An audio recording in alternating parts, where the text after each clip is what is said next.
राम राम सभी किसान भाइयों। डेयरी फार्म शुरू करने का मैं आज वो तरीका आपको बताने जा रहा हूँ जो कि 99% लोगों को नहीं पता है। और मेरा दावा है आपके साथ, अगर तो आपको डेयरी फार्म का एक्सपीरियंस नहीं है तो ये तरीका जो है तो आपको अभी नॉलेज में नहीं है। और ज़्यादातर लोग इस तरीके के ऊपर काम नहीं करते। दोस्तों, एक ही काम को करने के ना हज़ारों तरीके होते हैं। कोई तरीका ऐसा होता है कि आदमी काम करता रहता है, उसके ऊपर प्रेशर नहीं क्रिएट होता है। और कुछ तरीके ऐसे होते हैं कि आदमी काम भी कर रहा है डे नाइट, उसके ऊपर प्रेशर भी क्रिएट हो रहा है कि हाँ कैसे करूँ, क्या क्या करना है क्या नहीं करना है। तो ज़्यादातर लोग क्या करते हैं कि अक्सर लोग यही करते हैं कि भाई जाके एक साथ 5-6 लाख रुपए लगा दे या 10-15 लाख रुपए लगा के 10-20 भैंसे खरीद लो। उसके बाद फिर क्या है कि आप अपना दूध बांटना शुरू करो।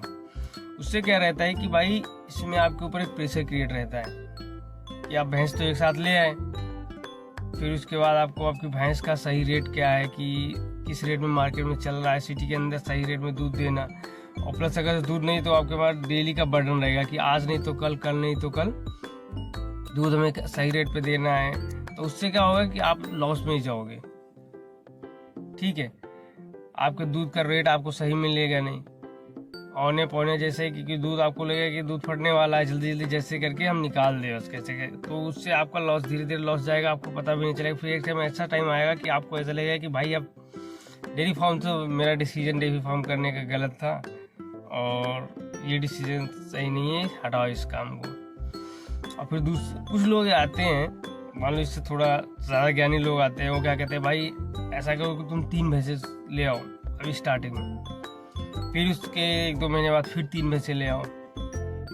ठीक है, फिर 2-3 महीने रुक के फिर 3 भैंसे ले आओ। तो वही बात है ना कि लोगों को अगर जो जैसे जैसे लोग हैं, जिस हिसाब से एक्सपीरियंस है लोगों का, उसी हिसाब से आपको एडवाइस देंगे। भाई मैं अपने एक्सपीरियंस से आज बताने जा रहा हूँ। तो भाई मेरा एक्सपीरियंस ये कहता है कि आप डेयरी फार्म शुरू करने से पहले अभी एक भी भैंस मत लाओ। समझ रहे हो, एक भी भैंस आपको लाने की ज़रूरत नहीं। आप क्या कर सकते हो कि अपने सिटी के आसपास जहाँ पर भी हैं वहाँ पर सबसे पहले अपने कस्टमर क्रिएट करो, एटलीस्ट 100 कस्टमर। और उस 100 कस्टमर को बनाने में ना आपको लग जाएगा कम से कम 6 महीने। लोगों से बोलोगे, कुछ लोगों से बताओगे, कहीं कहीं फ्री में सैंपल भी दोगे, तब जाके आपको आपके 100 कस्टमर जो परमानेंट होंगे, तब आपके 100 कस्टमर्स बनेंगे। ठीक है, जब आपके 100 कस्टमर्स बन जाएं उसके बाद आप अपने बजट के हिसाब से धीरे धीरे भैंसे लाना। तो भाई मैं अपने एक्सपीरियंस से आपको बता रहा हूँ कि अभी स्टार्टिंग में आपको ना गाय भैंस के चक्कर में भी नहीं फंसना है।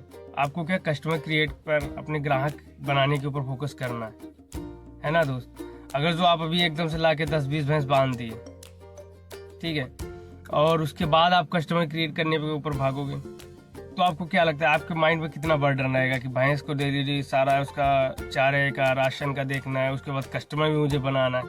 तब आप ज़्यादा बेहतर तरीके से काम कर पाओगे, या आपको केवल दूध बेचने के ऊपर काम करना है। या आप खुद के एक्सपीरियंस से सोचो भाई कि आप फ्री माइंड कब काम कर सकते हो। तो भाई मेरा बेसिक फंडा बताने का है कि ये माइंड फ्री रहता है तो आदमी अच्छे से काम, किसी भी काम को अपना 100% देता है ना भाई। और मेरा जो दूसरा मेन तरीका है इस काम को, और अभी इतना बढ़ावा मैं इसलिए नहीं दे रहा हूँ कि स्टार्टिंग में भैंसे ला के आप बांध दो। भाई मेरा खुद का एक्सपीरियंस बता रहा है कि ज़्यादातर लोग क्या करते हैं कि जैसे ला के 10-20 भैंस बांध दिए और उनके अंदर कम्युनिकेशन स्किल नहीं है, सेलिंग स्किल्स नहीं है, लोगों से बात करने का तरीका नहीं है ना।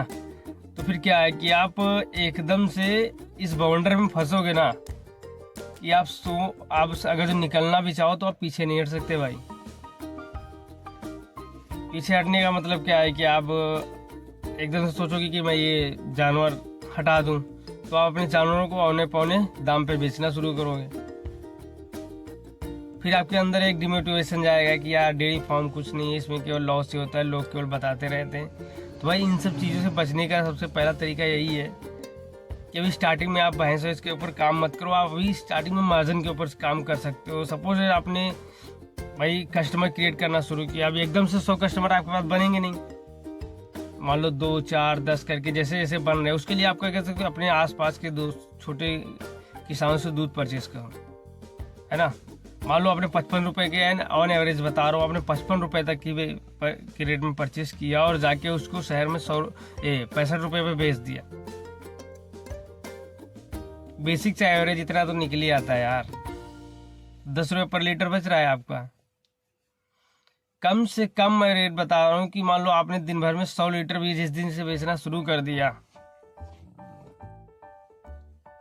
तो आपका डेली का 1000 रुपये का प्रॉफिट केवल बनेगा, उसमें कोई टेंशन भी नहीं। मान लो आपका किसी दिन कस्टमर, मान लो अभी स्टार्टिंग में कस्टमर नहीं है आपके पास आ गए तो नहीं खरीदना है दूध, टेंशन तो नहीं है कि मुझे नहीं दूध फट ही रहा है, इसको कस्टमर नहीं मिल रहे तो ऐसे ही डालो, डेयरी फार्म पे डालो किसी के, या किसी बड़े किसान को, दूधिया को दे दो, वो जिस रेट में लेना चाहे उसको उस रेट में दे दो। तो ये सारा बर्डन तो आपके दिमाग पर नहीं है ना। अभी एकदम से अगर जो ला के आप किसी, मान लो आपने पैसा है आपके पास, इन्वेस्ट करके ला के खड़ा करे तो आपके पास बर्डन रहेगा डेली का, ठीक है भाई। तो आप इस बर्डन से बचे रहोगे, और जब आपके पास कस्टमर रहेंगे तो आपको इस सब टेंशनों को कोई करने वो जरूरत नहीं है। और डेली का 1000 रुपये अगर आपको प्रॉफिट निकल रहा है 100 लीटर दूध ही बेच के अगर तो 30,000 रुपये महीने का बच रहा है भाई, कम नहीं है ना। तो भाई अभी आप, इस वीडियो बनाने का मेन पर्पस यही था कि भाई मैं अपने एक्सपीरियंस से, जैसे अपने पापा जी के साथ डेयरी फार्म पे रहता हूँ तो जैसे जैसे काम करते हैं कुछ चीज़ें मैं भी सीखता हूँ, तो उसी के अकॉर्डिंग मैं आपको अपने एक्सपीरियंस आपके साथ शेयर कर रहा हूँ कि अभी आप ना पहले कस्टमर क्रिएट कर लो। आप अपने अंदर देखो कि हाँ मेरे लोगों को कन्विंस करने में मेरे अंदर कोई हेजिटेशन तो नहीं है, लोगों को स्किल्स, जो कम्युनिकेशन स्किल्स है, सेलिंग स्किल्स है, ये मेरे अंदर है या नहीं है तो भाई उसको डेवलप करो। कोई सीख के कोई नहीं आता है भाई, ये मत सोचो कि अगला आदमी मुझसे बेहतर कर रहा है। मैं भी यही सोचूं कि भाई मैं आज यहाँ पर जो अपने एक्सपीरियंस शेयर कर रहा हूँ दूसरा आदमी देख रहा हूँ कि वो मुझसे बेहतर कर रहा है तो मैं नहीं कर पाऊँ, ये सब भाई सोच के बैठा था आज मैं करता ही ना। सीख के तो एकदम से कोई नहीं किया, जो भी किया कभी उसने भी स्टार्ट किया होगा, है ना। तो आप भी यही सोचो कि कभी अगले आदमी ने भी स्टार्ट ही किया होगा, धीरे धीरे आएंगे इन सब चीज़ों के पीछे। अभी एकदम से टेंशन ना लो कि क्या होगा कैसे, बस अपना काम स्टार्ट करना शुरू करो छोटे छोटे लेवल्स पर, धीरे धीरे करके वो जैसे एक्सपीरियंस आता जाएगा लोग आपके ऊपर ट्रस्ट करेंगे। मार्केट में भाई सबसे ज़्यादा ज़रूरी है आपका ट्रस्ट, मार्केट बनती है तो ट्रस्ट के ऊपर ही है ना भाई। आप एक बार ट्रस्ट बना लेंगे तो फिर आपकी गाड़ी चल पड़ेगी, उसके बाद चाहे आप 10, 20, 50 जैसे आपके कस्टमर क्रिएट होते जाओ वैसे गाय भैंस लेके आओ, आप आराम से बेझिझक काम शुरू कर सकते हो।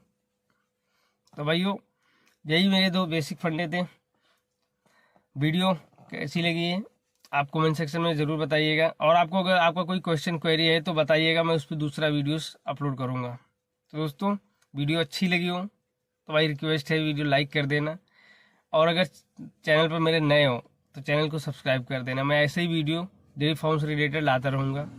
और अगर किसी का आप लगता है कि आपका कोई दोस्त है या कज़न है, कलीग है जो भी डेयरी फार्म शुरू करना चाहता है, वो अभी स्टार्टिंग में भैंसे मान लो जानवर परचेस करना चाह रहा है तो भाई उसको बाद मेरा ये वीडियो शेयर जरूर करना कि जानवर लाने से पहले कम से कम मार्केट को बनाने के ऊपर काम कर लें।